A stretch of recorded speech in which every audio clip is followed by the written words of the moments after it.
Boa tarde, pessoal.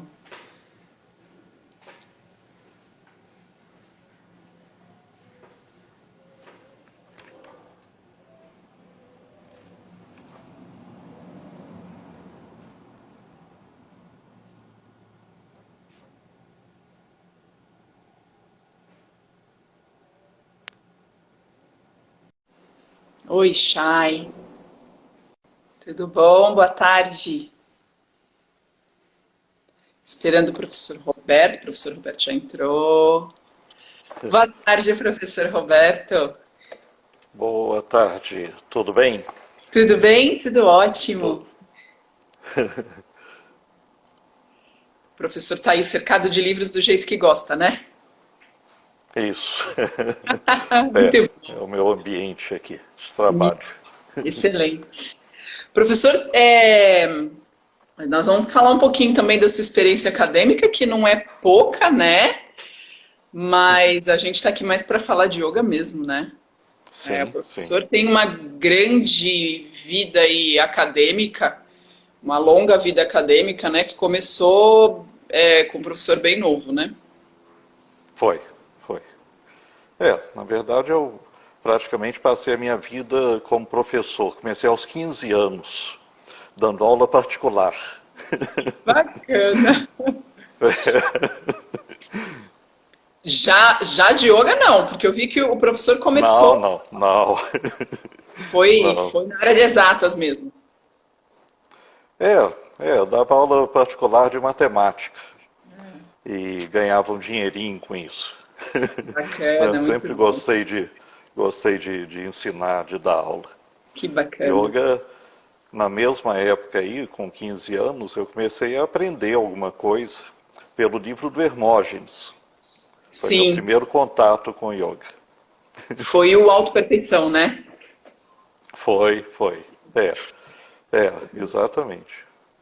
O professor ganhou esse livro, foi isso? Foi, a história foi assim. No colégio em que eu estudava,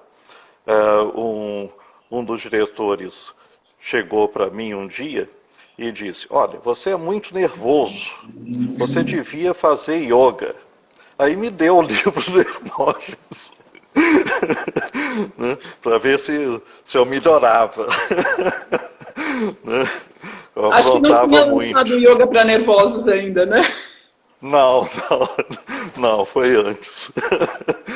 Aí eu peguei o livro, comecei a ler, e, né, como tem as séries lá no fim, comecei a Sim. fazer sozinho, etc. Como milhares de pessoas também Sim. começaram com o livro do Como o próprio Hermógenes naquela Hermógenes época. começou, né? É, é, o Hermógenes começou com o livro do Yesudian, né, Yoga e Saúde, É, e estudou sozinho, começou a praticar, e, né, é. mesma coisa. E aí, entre essa vida acadêmica que foi fazer faculdade, mestrado, livre docência, pós-doc, várias coisas, né? É, O yoga foi intermeando tudo isso o tempo todo? foi. É, às vezes de um modo mais intenso, às vezes como uma coisa paralela. Então, ah, enquanto eu era estudante, né, era uma coisa que para mim era importante pessoalmente, mas, né, separado da universidade, não tinha nada a ver e tal. Sim. Depois, numa época em que eu fui dar aula na Universidade Federal do Paraná, em Curitiba, então já estava formado esse negócio todo. Aí é que eu comecei a trabalhar com outras pessoas, né? Então eu já tinha um tempo grande de prática pessoal, com amigos, né? Assim, Sim. da gente se reunir na minha casa, na casa deles, para trocar figurinhas. Cada um ensinava o que sabia para os outros, e nessas trocas de experiência, teve uma pessoa que foi muito importante para mim, o Victor Vagital, era professor lá do Instituto de Física da USP, e ele trabalhava, praticava meditação e tal, então a gente interagiu bastante, e eu estava aprendendo e, né, praticando. E quando eu fui para Curitiba, eu entrei em contato com um grupo lá de professoras de yoga, e foi a primeira vez, então, que eu comecei a realmente dar aulas, né, então, para as professoras de yoga lá. Estava se formando a Associação de Yoga do Paraná, ainda não era oficial, né? E a professora Ivete Buch Silva era quem estava coordenando o trabalho, e eu procurei contato com ela basicamente porque eu queria me situar dentro da comunidade que tinha lá em Curitiba ligada a yoga. Tinha bastante gente, né? E aí ela perguntou o que eu fazia, o que eu me interessava, etc. E aí a gente organizou um primeiro curso de meditação, aí que eu comecei a fornecer alguma coisa para outras pessoas, não ficar só absorvendo e aprendendo. Isso foi, nossa, nem lembro o ano, uns 40 anos atrás. Mas quando que foi que o professor sentiu essa vontade Porque com 15 anos estava fazendo, era meio hobby, meio brincadeira ainda, né? Quando que ficou sério, assim? Que idade? O professor falou, não, eu preciso estudar isso, preciso me aprofundar no yoga. Foi crescendo gradualmente. Foi uma coisa gradativa. Então, eu comecei, assim, quando eu fui para... Eu sou de Minas, né? Então, com 17 anos eu fiz vestibular, fui estudar em São Paulo, na USP, e em São Paulo eu me deparei com um mundo de livrarias e de bibliotecas que não tinha na minha cidade, né? E aí a curiosidade por tudo, né, muito grande. E eu passava os fins de semana, eu não tinha família em São Paulo, então estava mais ou menos sozinho. Passava sábado e domingo na Biblioteca Municipal Mário de Andrade, que abria sábado e domingo. Era uma maravilha, né? Ficava lá. E uma das coisas que eu comecei a ler bastante foi sobre o pensamento indiano nessa época. Legal. Então, tinha uma boa quantidade de material. Aí eu comecei a ler e anotar e estudar, coisas que eu não tinha acesso antes. E, às vezes, alguns encontros inesperados de material também em livrarias, né? Teve uma coisa que parece boba, mas foi importante na minha vida. Um dia eu estava lá no centro de São Paulo, na livraria francesa, e olhando lá mais ou menos caoticamente as prateleiras e tal, aí eu acho a Bhagavad Gita, do Sri Aurobindo. E aí eu digo, nossa, a Bhagavad Gita, eu não sei de onde que eu tinha ouvido falar. Eu tinha aí 20 anos. Né? Não tinha contato com ninguém que tivesse lido, estudado isso, etc. Mas, de alguma maneira, eu sabia, nossa, isso aqui é muito importante. Aí fui, comprei e tal, comecei a ler. E, por exemplo, isso foi um marco na minha vida, porque a partir dali eu comecei a me situar, né? Entender o yoga como um processo de transformação pessoal. Então, deixou de ser praticar asanas e essas coisas que eu tinha aprendido a partir do Hermógenes, e passou a ser um caminho espiritual que as pessoas podem seguir, e toda a teoria por trás, que também está lá na Bhagavad Gita. Então isso foi um marco para mim. Então foi a partir daí que as coisas ficaram mais sérias, e eu comecei a procurar também contato com pessoas com quem eu pudesse aprender alguma coisa nesse sentido, então, de espiritualidade, né? Em São Paulo, o que tinha de yoga era muito mais físico, né? Tinha o Shimada, por exemplo, né? Então, o Shimada era dessa tradição mais de... Quer dizer, ele tinha sido professor de judô, né? E o Shimada, a partir do treino dele de judô, é que começou a se interessar por alguma coisa de yoga, etc. Mas era isso, né? Era alguma coisa mais da parte de asanas também.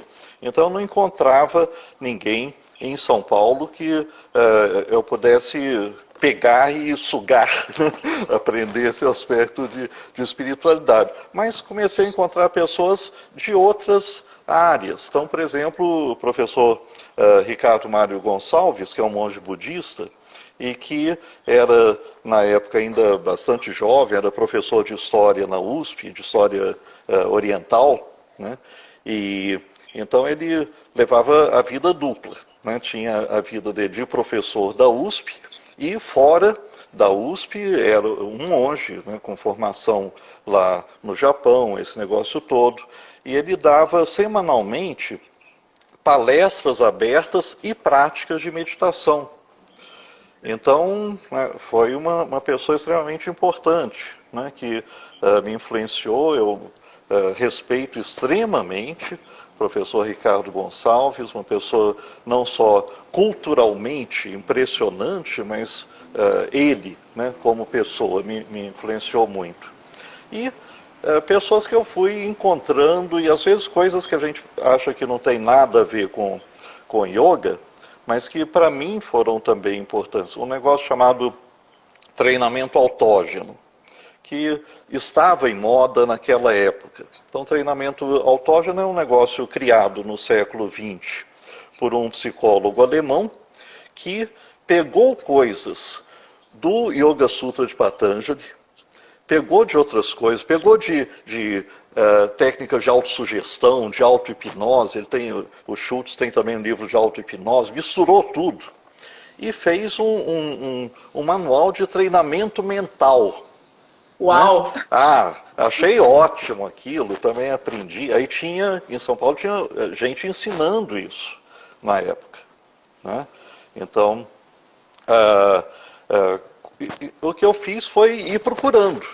Né? Procurando por todos os lados coisas que eu pudesse aprender, e aos poucos eu fui sintetizando e as coisas começaram a fazer sentido.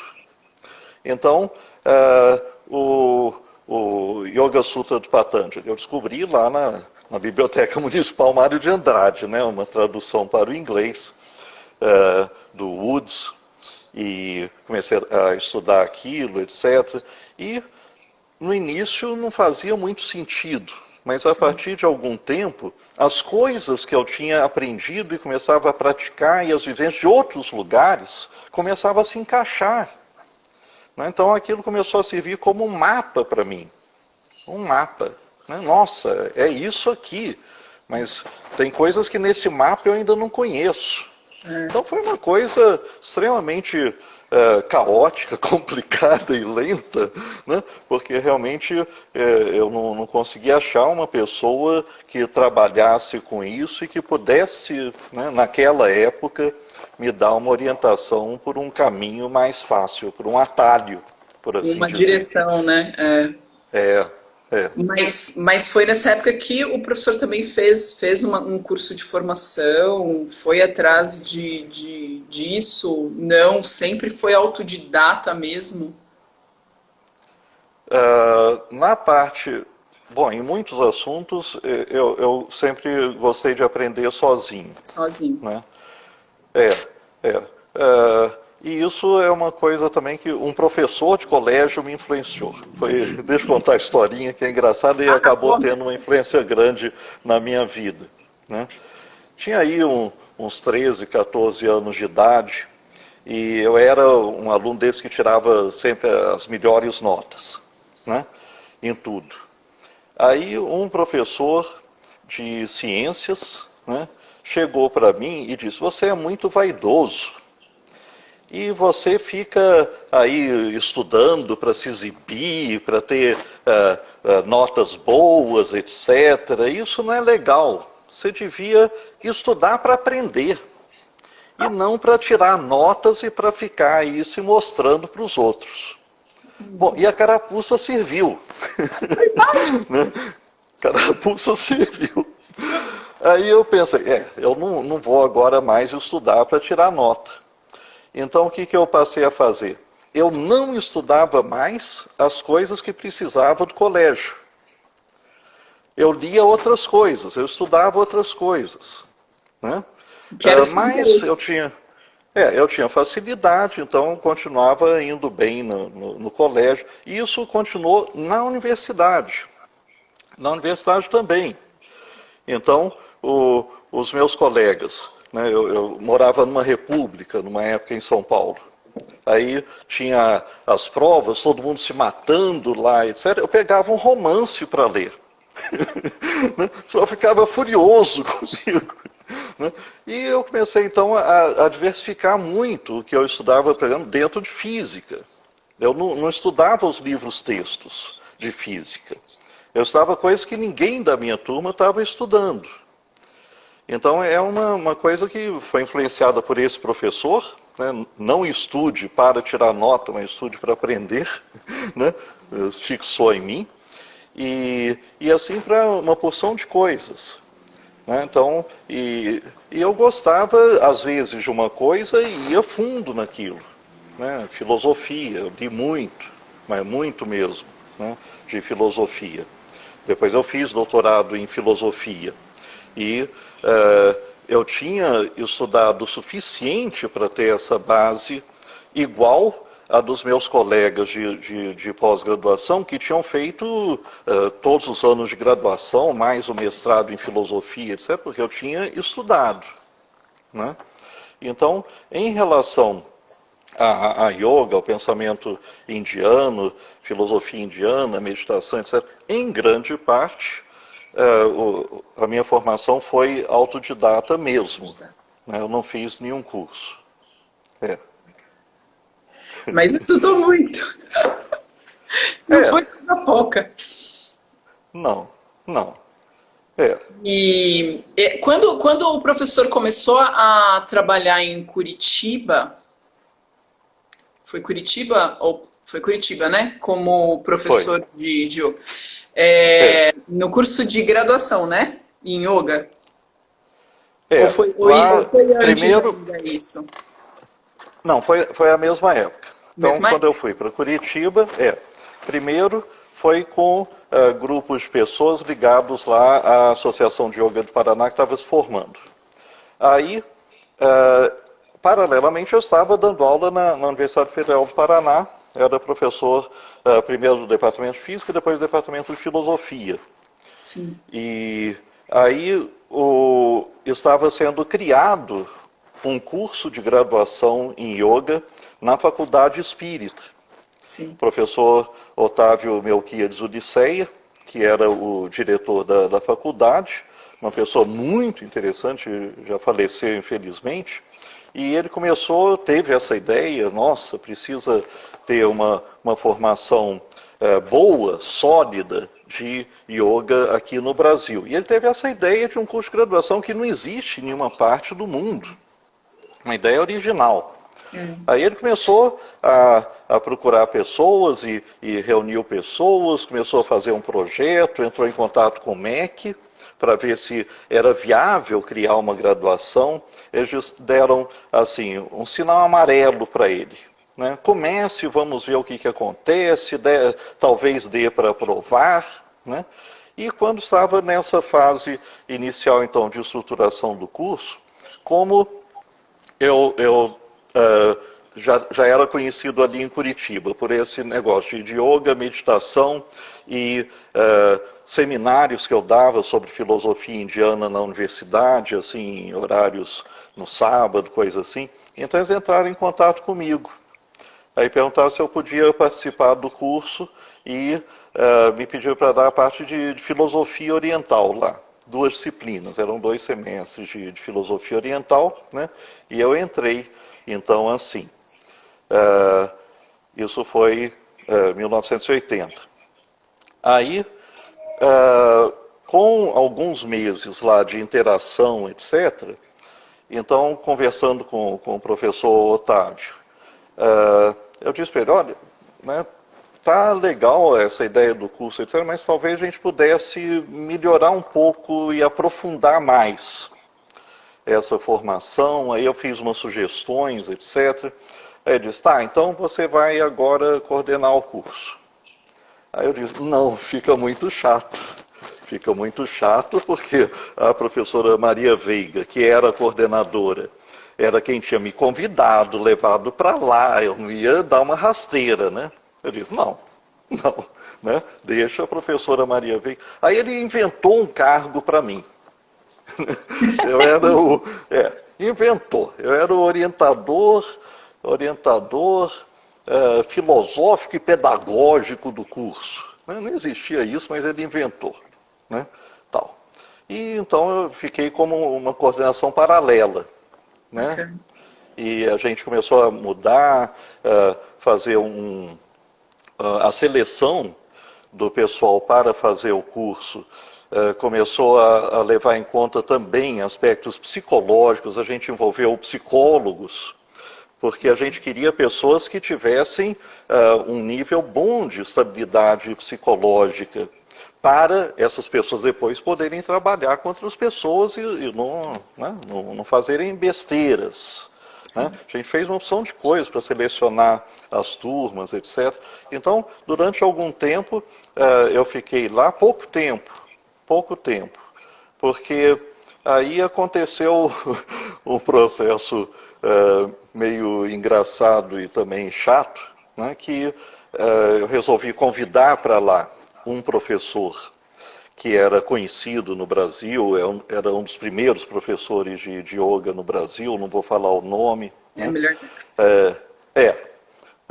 E ele estava, por causa de problemas familiares, ele estava mais ou menos afastado. Ele não estava nem no Rio, nem em São Paulo, estava numa cidade de interior e estava com uma academia de musculação, na verdade.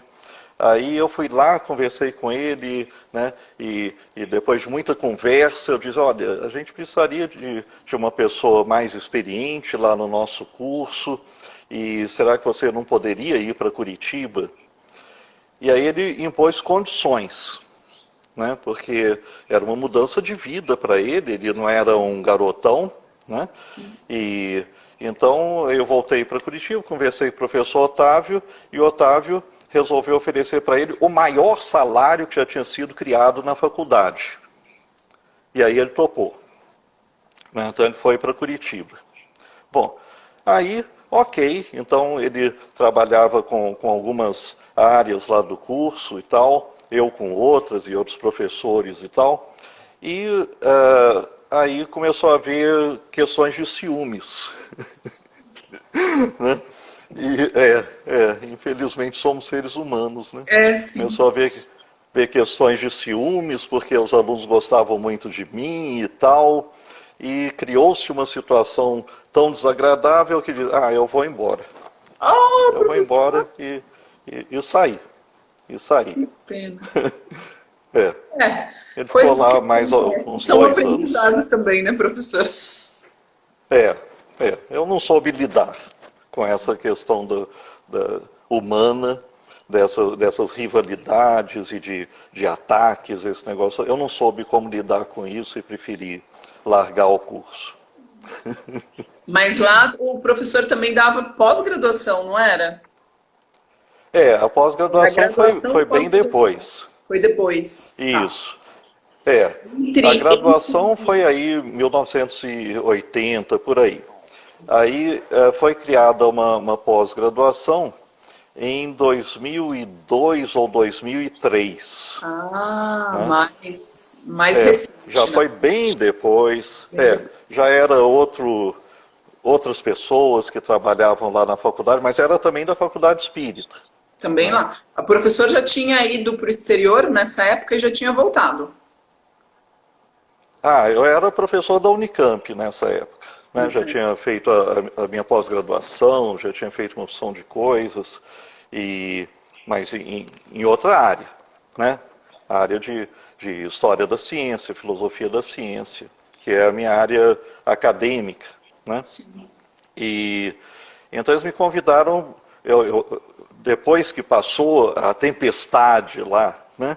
Eu continuei a manter contato com o professor Otávio, uma pessoa que sempre eu gostei muito, ele gostava muito de mim também, ele ficou muito chateado com tudo que aconteceu, né?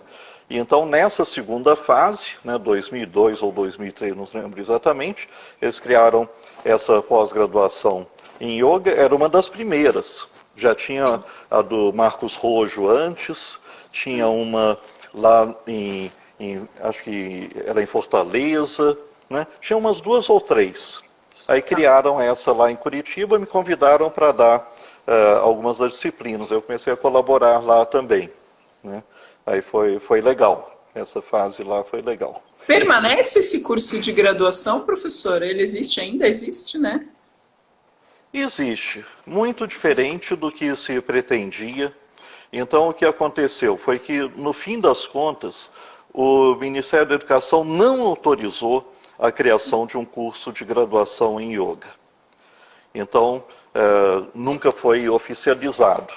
Aí, o que foi possível fazer? Um curso livre. Curso livre, ele pode dar certificado, mas não pode dar diploma. Então, o diploma é uma coisa reconhecida pelo MEC. E esse curso não pode dar diploma. E ele mudou também de abordagem. Houve muitas mudanças dos professores, etc., e virou um curso voltado para yoga terapia. Então, é a ênfase dele, ele dá muita ênfase nesse lado de yoga terapia. E a parte que eu tinha introduzido, né, toda a parte de filosofia, de meditação, esse negócio todo, né, não foi mantida. Oh, que não foi dó! mantida. Não foi mantida. Mas o curso de pós-graduação era reconhecido pelo MEC? Também não. Se a graduação Sim. não era? Não, é independente. Aí era? Sim, a pós-graduação era. Pois é. Não sei bem o que se passa em termos também, aí. Parece que é mais fácil, numa instituição de ensino superior, criar uma especialização, criar uma pós-graduação, do que criar uma graduação de um tipo completamente novo, né, que nunca existiu. Entendi. Acho que uma coisa que também influenciou para o MEC negar a aprovação do curso de graduação da Faculdade Espírita foi que não tinha precedente no mundo. Então era uma coisa, né, o pessoal ficou, né, inseguro. Sem saber o que fazer, Imagina. Professor, e quando o senhor foi fazer os seus, aliás, foram 3, né, pós-doutorados? Na sua área acadêmica, que era filosofia da... História e filosofia da ciência. A filosofia da ciência.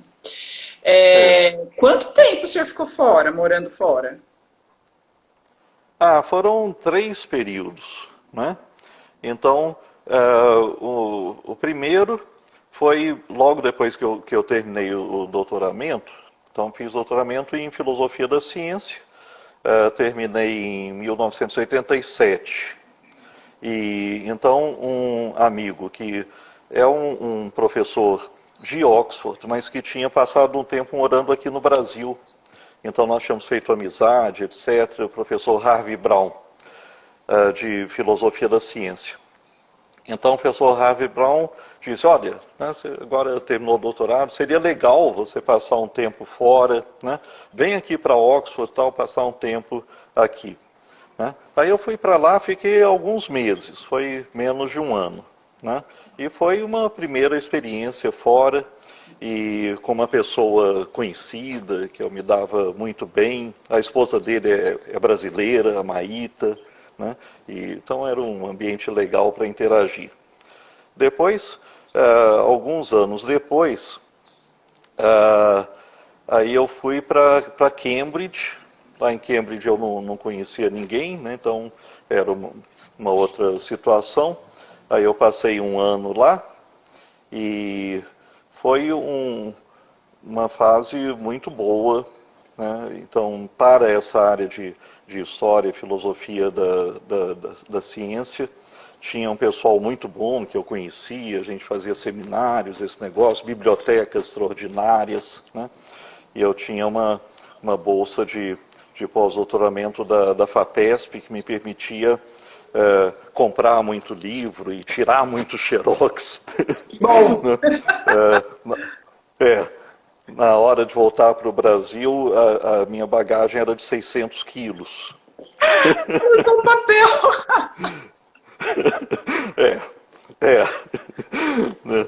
Foi caro trazer o material de volta. Imagino. Né? É. Isso foi 1995. Né? Ah, E depois, uma terceira vez, eu fui para os Estados Unidos, para Oklahoma. Oklahoma, né? Oklahoma é o lugar dos tornados lá nos Estados Unidos. Então, a previsão de tempo na televisão todos os dias dizia sobre a previsão de tornados fracos, fortes, esse negócio. Né? E os prédios eram construídos de tal forma a proteger os vidros, né? Contra coisas voando aí pelo ar. Era interessante. Mas enquanto eu estive lá, não ouvi nada. Não era um bom momento para estar numa biblioteca, né? Não, as bibliotecas eram protegidas também. E lá, na verdade, lá eu fui convidado para passar alguns meses trabalhando numa biblioteca de obras raras. Incrível. Ai, que delícia. E eles abriram para mim a biblioteca. Eu podia ir a qualquer hora do dia, da noite e fim de semana. O guarda abria para mim. E eu tinha uma sala dentro da biblioteca. Privilégio. Tinha a minha salinha dentro da biblioteca, então eu podia pegar os livros, levar para lá, ficar consultando e tal. Né? E eu gosto, às vezes, de trabalhar em horários esquisitos, então foi uma diversão muito grande esse tempo que eu passei lá. E um pessoal muito bacana também que me acolheu lá. Então foram esses 3 períodos. E nesses períodos o professor também deu aquela investigada de yoga nas bibliotecas. Também. Pois é, não tanto quanto poderia. Então, em Oxford, por exemplo, Oxford tem uma biblioteca assustadoramente grande do Instituto de Estudos de Sânscrito. Olha que legal. É uma coisa que você entra na biblioteca, eu entrei em choque. Né? Entrei em choque porque eu pensava que o que seria uma biblioteca de sânscrito? Né? Seria uma salinha assim, com 1.000, 2.000 livros, alguma coisa desse tipo. Aí eu entro na biblioteca, aquele salão gigantesco de perder de vista, assim, e tal, e livros e manuscritos, etc. Aí eu fui conversar com a bibliotecária, pedi uma certa informação, etc. Eu disse, bom, e quem que cataloga as coisas que chegam aqui? Eu disse, sou eu. E você sabe sânscrito? Claro. Claro. As bibliotecárias sabiam sânscrito. Sabiam hindi, sabiam outros idiomas. Então, era uma coisa assim que você não imagina. Né? Extraordinário. Mas era tanta coisa que eu tive dificuldade de me situar lá. De me situar e aproveitar o que tinha lá. Né? Aproveitei muito pouco naquela época. E eles têm algum curso, muito ligado ao estudo da cultura e da filosofia indiana para ter essa quantidade de livros? Tem? Tem. Oxford é onde tem antigamente se falava em cátedra, né? A cátedra mais antiga de sânscrito da Inglaterra. Que legal. Foi criada em 1850, aproximadamente. Muito tempo. Então, desde aquela época tem uma tradição, o Wilson foi o primeiro catedrático, é o autor de gramáticas de sânscrito, de um dicionário, traduziu muitas obras. Né? Então, eles têm uma tradição muito antiga lá de estudos de sânscrito. E no exterior, o senhor sentiu tem uma procura, uma busca maior pelo esse estudo da cultura e da filosofia indiana, de assuntos relacionados ao yoga, mais do que aqui, digamos assim? Tem uma tradição muito mais antiga. Né? Então, assim, em termos de estudos acadêmicos dentro das universidades, na Inglaterra, desde essa época, meados do século XIX, e muitas pessoas que nesse período, durante o século XIX, fizeram boas traduções de Upanishads, de outros textos, dos Vedas para o inglês, esse negócio, eram professores universitários, e havia então essa tradição de formar pessoas, de treinar outras pessoas, esse negócio todo. Eu diria que no fim do século XIX e início do século XX, esse estudo universitário da cultura indiana se enfraqueceu.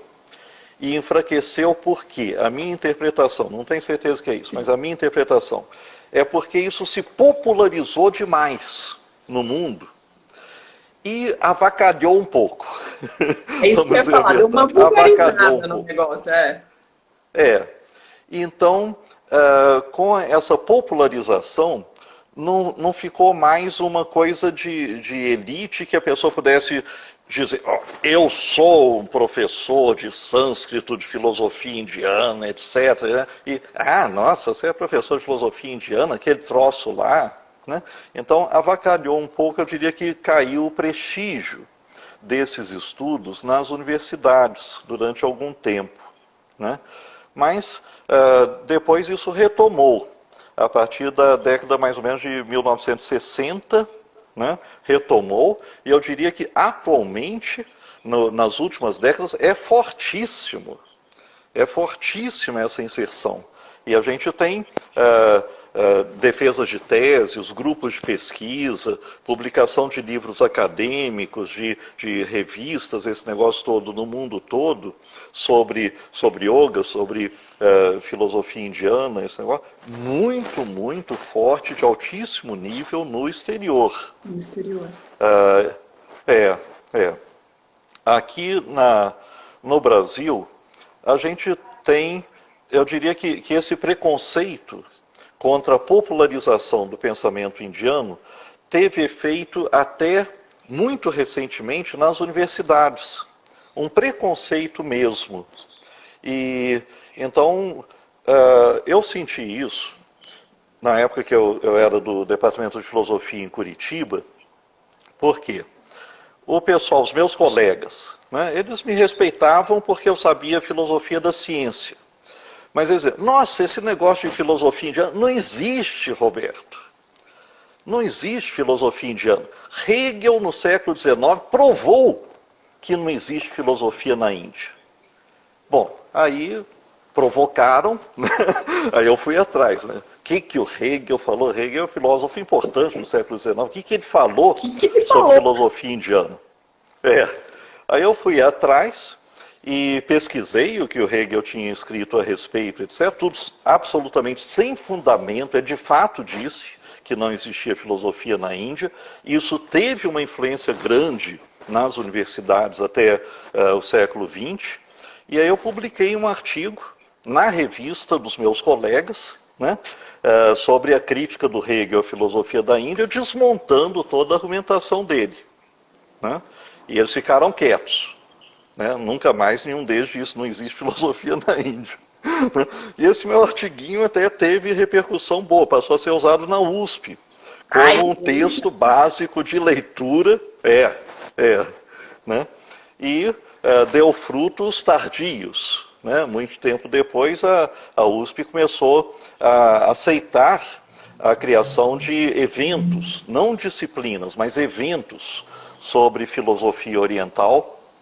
Então, existe até hoje, de 2 em 2 anos, um evento lá de filosofia oriental, e os professores começaram a apoiar, dizer, não, de fato, isso é uma coisa interessante, a gente também tem que se abrir para essas coisas, mas ainda há preconceito e você não encontra filosofia indiana ou filosofia chinesa ou de outras civilizações do Oriente nos currículos mesmo dos cursos de filosofia no Brasil. É uma coisa que ainda, né, não entrou. Eu cheguei a pesquisar isso também, fiquei bem decepcionada, porque a minha primeira formação é Direito, né? E aí eu quis fazer uma formação de filosofia, mas eu queria puxar a sardinha para o lado que eu amo, né? E não achei nada. Acho que agora Pois tem é. um professor na PUC que dá um curso e ele diz ser especialista lá e eu esqueci o nome dele para falar pro professor. Vou tentar buscar e passo para o professor. Uhum. Mas é um É, en passant que ele dá, assim. É um en passant num curso de extensão de filosofia. É um en passant. pois é. É Pois uma é. pena. Não faz parte da formação mesmo dos professores de filosofia aqui no Brasil. E é algo E tão isso eu rico, não, né? não sei se vai mudar tão cedo. Pois é. E Estamos atrasados. já que a gente está falando de formação e tudo mais, e o professor tem essa vida acadêmica aí que ajudou também, né, muito nessa pesquisa do yoga, né? Porque com essa É. formação em filosofia e na ciência, eu imagino que o teu jeito de estudar, de pesquisar é muito crítico, é um olhar bem analítico em tudo. O professor dá cursos também, né? Eu sei disso. Mas como Uhum. é que você vê essa importância para nós, professores, instrutores de yoga, estudar história e filosofia? Tá. Eu acho que é importante ter um embasamento histórico e filosófico, mesmo para quem considera que o que gosta, né, o que realmente gosta e quer ensinar é asana, etc. Mas a pessoa tem que saber mais, tem que saber o que está por trás da criação do yoga. Por quê? Porque os alunos se interessam. Sim. Né? Então, mesmo se o seu interesse é praticar muito bem asanas, etc., e você não quer praticar meditação, você não quer estudar profundamente a filosofia, mas vem os alunos, e os alunos vão perguntar, mas professor, e isso, aquilo, aquilo? E é legal você saber alguma coisa, ter a humildade de dizer também, olha, não é a área em que eu me aprofundei, mas eu sei que tem isso, isso e isso, e pelo menos orientar a leitura, você pode pegar tal livro, pode ler isso, etc., né? E ajudar as pessoas no caminho delas, porque Sim. cada uma tem um caminho diferente. E também para a gente não ser iludido, né? Por quê? O que acontece? Você falou, bom, eu devo ter adquirido um espírito crítico, etc. Sim, né? E eu acho que é importante a gente ter um espírito crítico para não ficar engolindo lendas que circulam por aí, que determinadas pessoas, tanto no Brasil quanto no exterior, inventam, né? Então, sei lá, você vai, todo mundo pratica Surya Namaskar, muito bem. E foi criada a lenda internacional de que Surya Namaskar é uma coisa que vem dos Vedas. Bom, não é. É uma coisa que foi inventada no século XX. Não existia antes do século XX. Né? E a gente tem um grande personagem do yoga indiano do século XX que dizia isso. Né? Não vou entregar quem que é, né? Mas uma pessoa muito famosa. Né? E aí, nessa fase agora recente de estudos acadêmicos sobre história do yoga, etc., então, um pesquisador muito bom, ele foi atrás, foi algumas décadas atrás, foi atrás desse professor, e disse, mas professor, eu não encontro nos Vedas nada relacionado com Surya Namaskara. Aí esse professor indiano começou a recitar hinos dos Vedas para dizer que lá tinha a descrição do Surya Namaskara. E ele não sabia que a pessoa que estava entrevistando ele estava cansada de saber sânscrito e sabia quais eram aqueles hinos e que não tinham nada a ver. Né? Pegou muito mal Pegou uma... é, e no livro que esse cara escreveu, ele contou a história. Né? Ele contou a história dessa entrevista, etc, etc. Mas a lenda continua a circular. E aqui no Brasil uma ação de gente também diz essa bobagem, que o Surya Namaskara é uma coisa milenar e que, né, desde os... Então, a gente tem que ter um certo espírito crítico e estudar um pouquinho, né, da história do yoga, da filosofia do yoga, saber de onde que as coisas saem, né, ajuda para a gente não cair nessas Em furadas e sair armadilhas. repetindo. Sim, sim.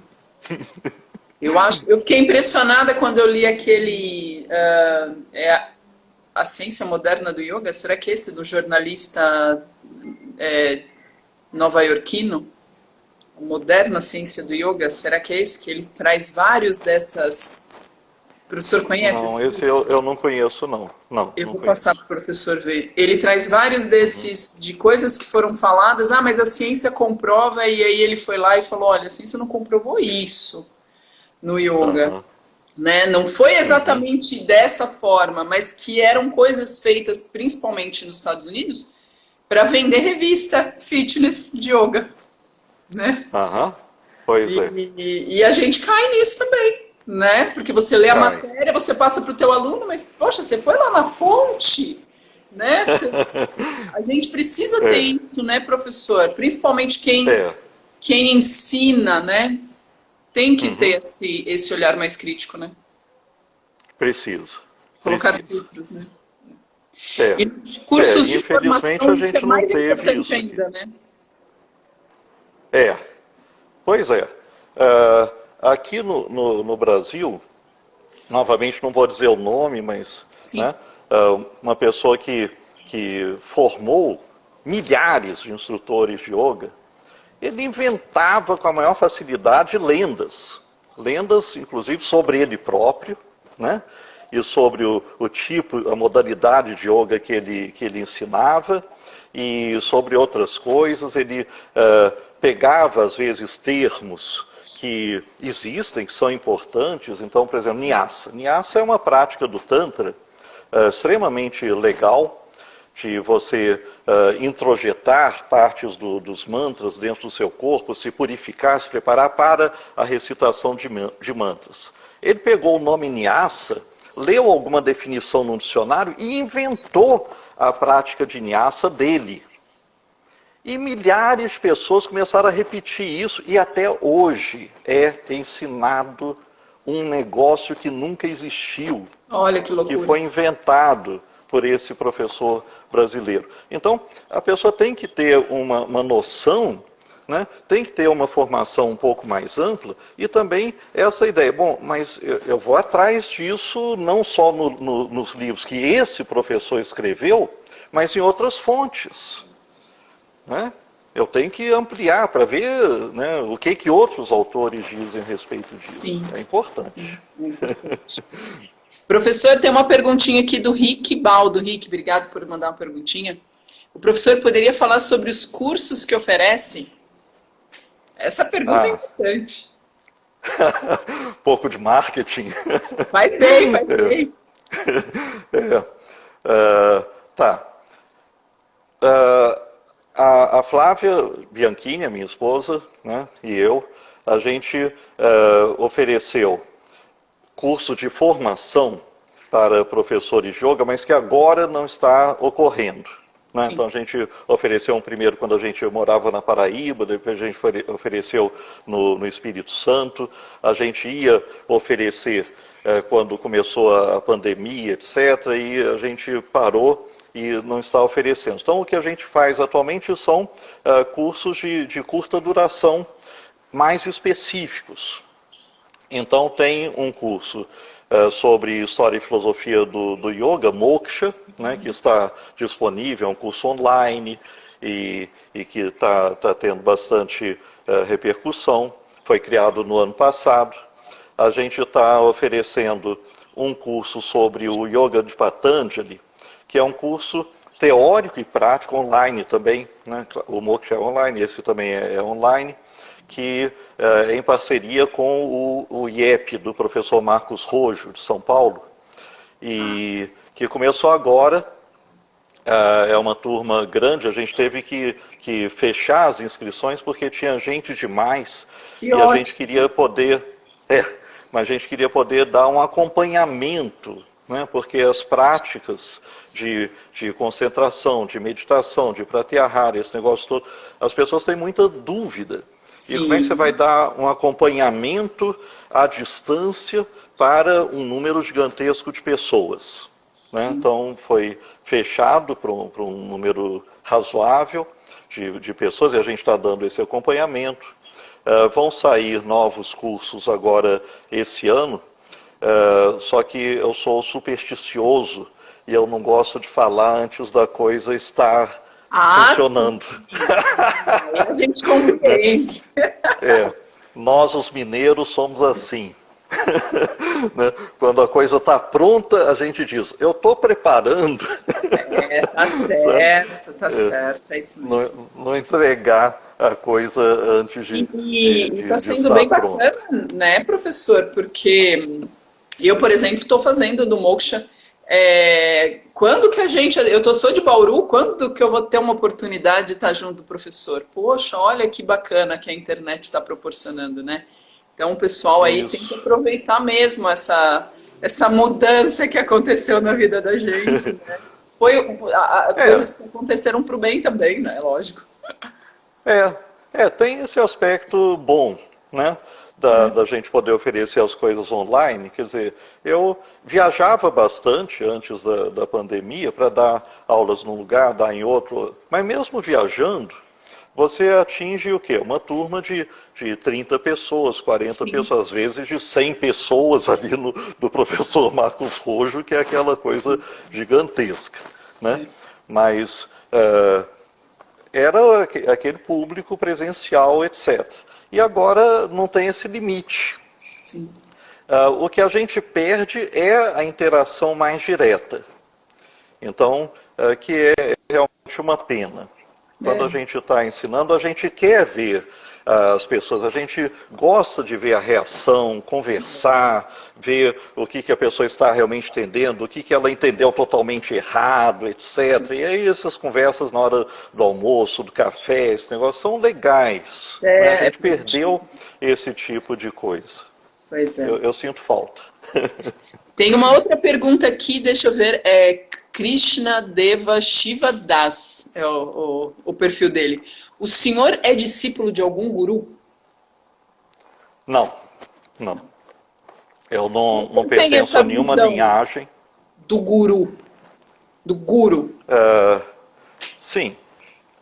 Em algumas linhas, a existência da linhagem é considerada como fundamental na tradição indiana.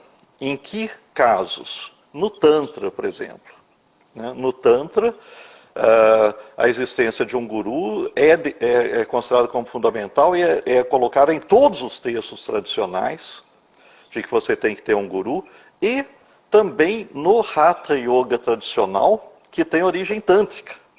São os dois tipos de yoga.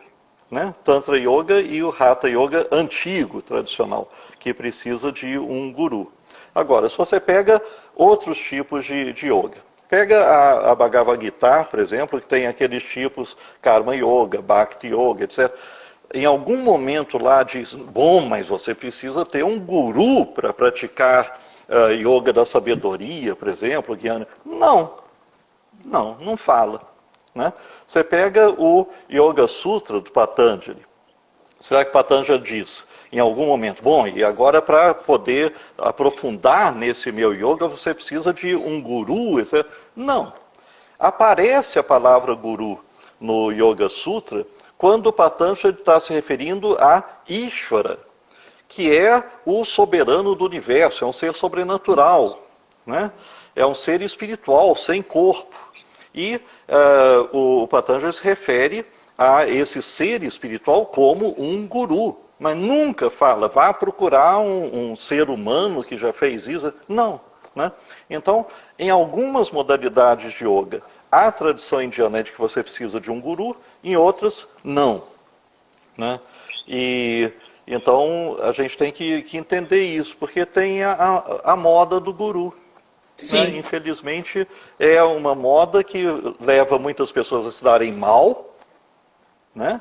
Por quê? Eu estou perdido, então eu preciso de um guru. A pessoa se agarra no primeiro guru que passa pela frente, vai para o Google, né? E procura guru. Guru de tal coisa.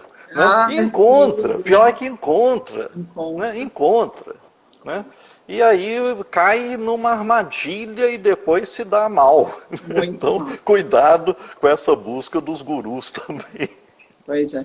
A Karina está perguntando onde temos acesso aos cursos do professor que foram mencionados. Um é no Hotmart, né, professor, o Moksha? Isso. O Moksha é no Hotmart. Esse do Yoga de Patanjali é no site do IEP, o Marcos Rojo Yoga, né, Instituto de Estudos e Pesquisas em Yoga, o IEP. Futuramente a gente vai também colocar no Hotmart, esse do Patanjali. E outros que a gente está preparando também vão aparecer no Hotmart. Aí para saber das coisas, o mais fácil é entrar nas nossas mídias sociais. A gente tem Facebook, a gente tem Instagram, a gente tem um site, a gente tem um canal do YouTube, né? Shri Yoga Devi. No Shri Yoga Devi, isso mesmo. Tá? E se alguém tiver dúvida, também pode mandar mensagem inbox aqui na Aliança que a gente encaminha, tá? A gente manda para o professor e passa para vocês os endereços. Tá bom, professor? Obrigado. Só tenho que agradecer, foi fantástico. Muito bom. Ainda tem conversa para muitas horas, tenho certeza. Professor tem bom conversar. Aliás, a gente nem falou dos livros, né, professor? Não tem nenhum para mostrar aí para gente?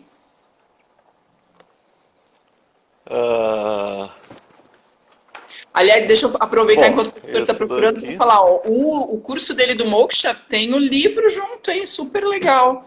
Vale muito a pena. Essa é a minha tradução da Bhagavad Gita. Ó, que legal. Né? Tem esse daqui, uma luz sobre o Hatha Yoga, que é um livrão, né? Metade dele é a história do Hatha Yoga tradicional.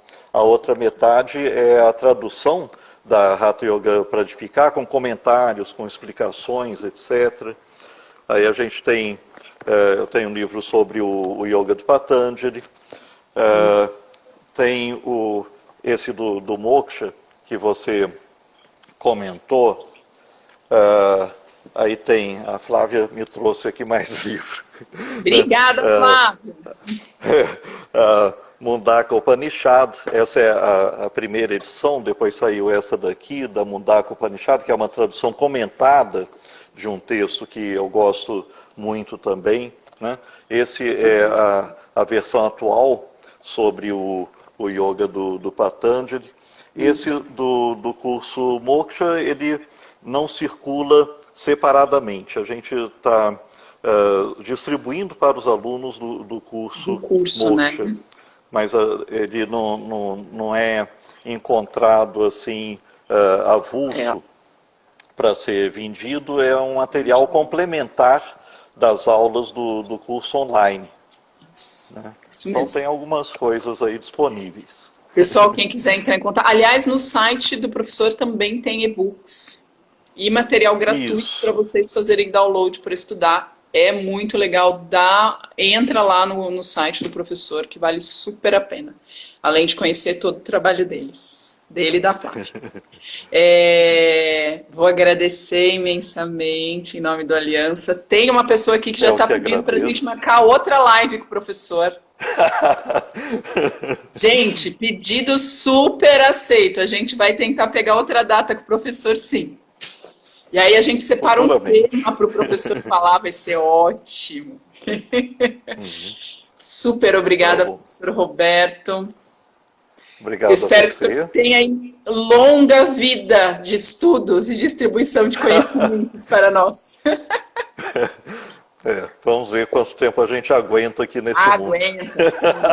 Muito tempo, muito tempo.